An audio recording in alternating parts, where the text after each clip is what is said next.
Hello again, and welcome back. This time to an adventure in reading. Um, Today I want to give my thoughts on the book that was the selection of the Hatter Bookshop's nonfiction book club for the month of September.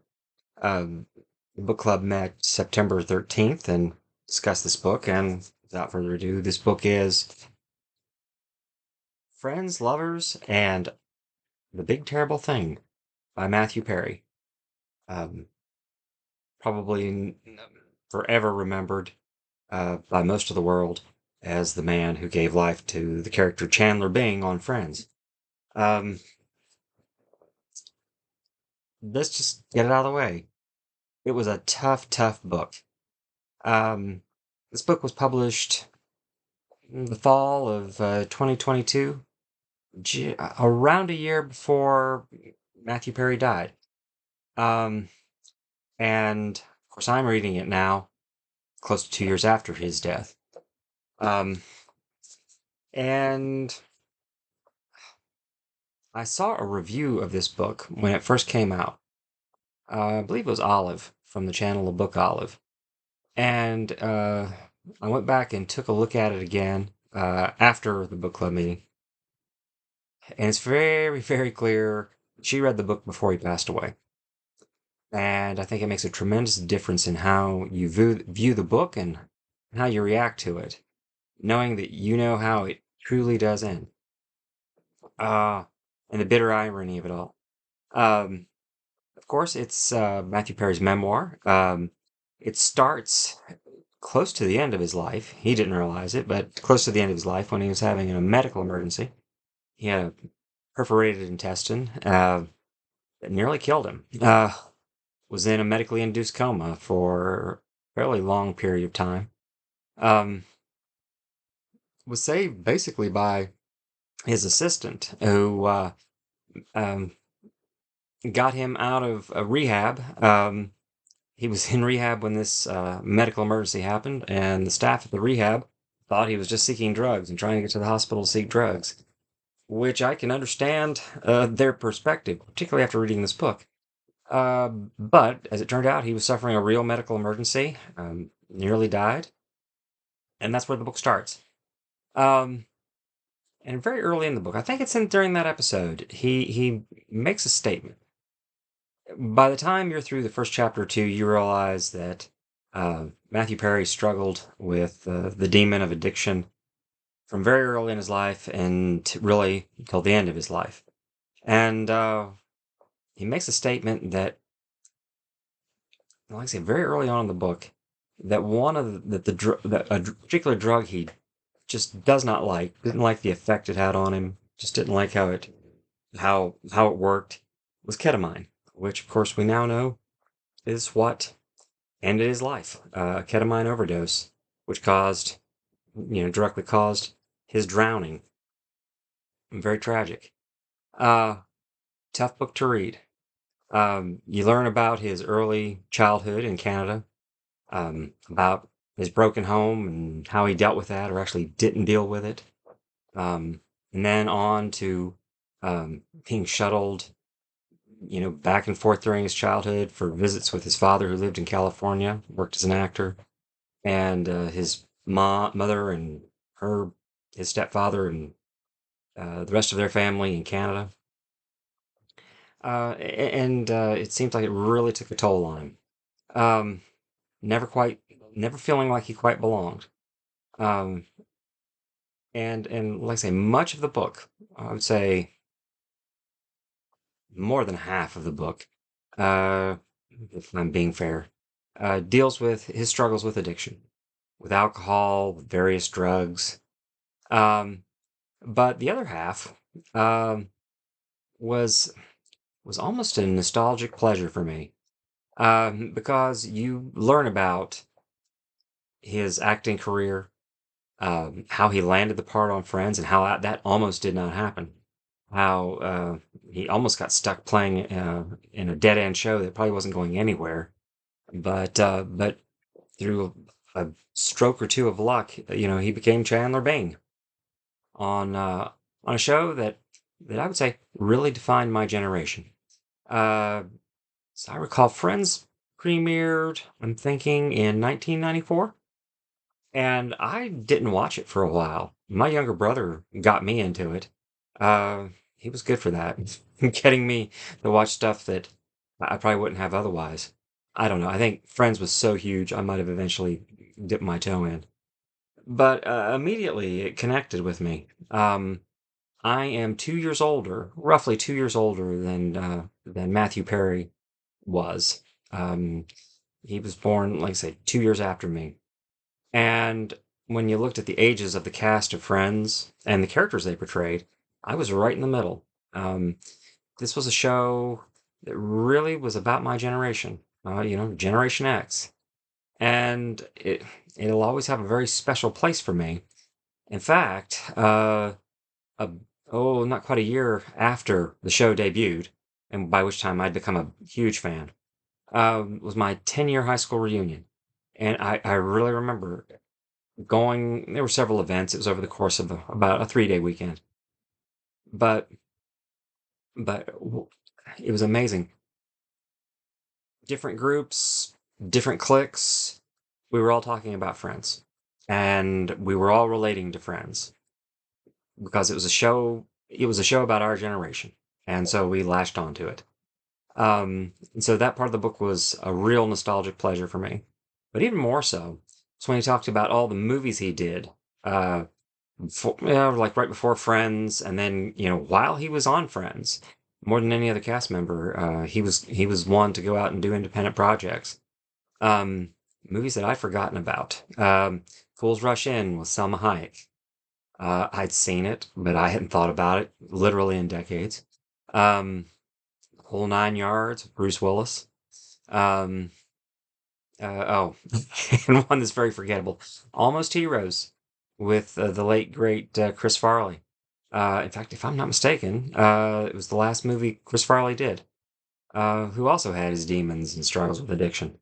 But anyway, you went through his entire career, all the struggles he had, but also all those successes he had. He all the relationships he had with major Hollywood stars. Julia Julia Roberts and I believe Charlize Theron and of course he had a crush on Jennifer Aniston, but who didn't? But he talks about all those things. All of his relationships, all of them failed. He pretty much died. He died with some associates and assistants, but really he lived his life alone. Um, he wouldn't let anybody in, and when it seemed like somebody was going to get in, he would end it. Um, and there was a lot of really sad things about the whole situation. He really, after dealing with his issues for many many years, it's obvious he had some very accurate insights into what his issues were with addiction and what he needed to do, and just couldn't get to it. Um, as I said in the group discussion at book club, to use a gaming analogy, Matthew Perry had an intelligence modifier of probably at least +2, and he had a wisdom modifier of -3. Um, uh, it just seemed to me, like reading it, that he never found fulfillment in life, with a few rare exceptions. And one of those exceptions was a 2-year period. And reading through the book, it's my recollection, probably the longest period of time he was sober as an adult. For about 2 years later in his life, he did. He managed to keep clean. He managed to keep straight. And during a lot of that time, he was acting as a sponsor to other people who were dealing with addiction. Um, because he did. He had a lot of insight into what that was about. Um, but and he almost resented the fact that in some ways, it seemed like he was getting great fulfillment out of helping people get through those troubles, but also at the same time, he almost resented that they were being successful when he knew deep down inside that he was not. Um, it's a very troubling book. But yeah, oh, I'm probably gonna misremember the name of the show, but yeah, there's some other things that I just I'd forgotten he was in. I'd forgotten he was in Ally McBeal. I'd forgotten he had a recurring part on West Wing. Um, I'd forgotten the TV movie he did. I believe it was the Ron Clark story. I'll probably get that wrong, but about a teacher and being portraying a teacher in a really tough neighborhood in New York. I remember watching it when it first came out, and I had forgotten about it. It's like, say, decades ago, literally. But he really showed his chops as not just a comedic actor, but a dramatic actor. Um, and one thing I had really memory hold, and that was a panel discussion he had. I still don't remember the exact context, but he was on a panel with some other folks, and they were talking about addiction and dealing with it. And one of the panel members was Peter Hitchens, who is the older brother of the late great Christopher Hitchens. And to paraphrase a friend of mine, because I will exaggerate more than he. Um, Peter Hitchens had maybe a fourth of the charm of his younger brother, but four times the arrogance. And of course, he's an overly conservative blowhard who doesn't understand addiction, doesn't understand, that it is a physical disease, that it grips you. It's not just a character flaw. It's just not making bad decisions. Now, it can start off by making bad decisions, but once you're in the throes of it, it's not so easy. Of course, he's lucky. He's never experienced addiction, and I count myself very lucky that I really haven't either. I've been very lucky in life with those sorts of things, but unfortunately, Matthew Perry was not. But just to kind of sum up, the book is very well written. Um, the book really shows the comedic timing and talent that Matthew Perry had. Uh, and my goodness, some of the situations he makes light of. Um, his health issues, his addiction issues. He can still poke fun at himself all the way through. And you get to the end of the book, and like I say, if you'd had the good fortune to read it before October 28th of 2023, you might have thought, well, maybe he's turned a corner. But unfortunately, we know better now. Like I say, very sad. But once again, a great book. I'm not usually a reader or certainly not a fan of celebrity memoirs, but this one was really worth reading. I'm glad I did. Gave me a lot of insights, and once again, a really nice nostalgic walk through my life. 30 years ago. Yeah, 30-ish years ago, we'll say. But anyway, I'd recommend it to anyone who certainly was a fan of Matthew Perry or the show Friends. You'll learn a lot. Yeah, I learned a lot that I didn't know.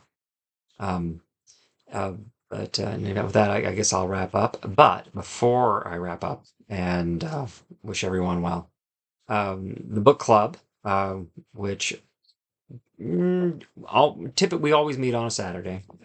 This is the second meeting we've had in the nonfiction side of the book club, and the first one I was able to attend. Glad I did. I think everybody enjoyed the book, but we were all also very troubled by the book. It's that kind of thing. Um, but I want to say hello and a shout out to a young lady who came to book club for the very first time, named Jennifer. I was glad to meet Jennifer. Hopefully see her again. But wanted to let her know that, like I said, I appreciated her being there. It's her first time at book club, and I'm told that she watches this channel. So, Jennifer, if you see this, once again, good to meet you. Hope to see you again soon. And last bit of cleanup.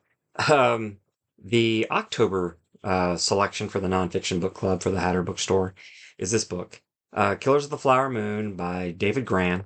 Let me get my finger out of the way.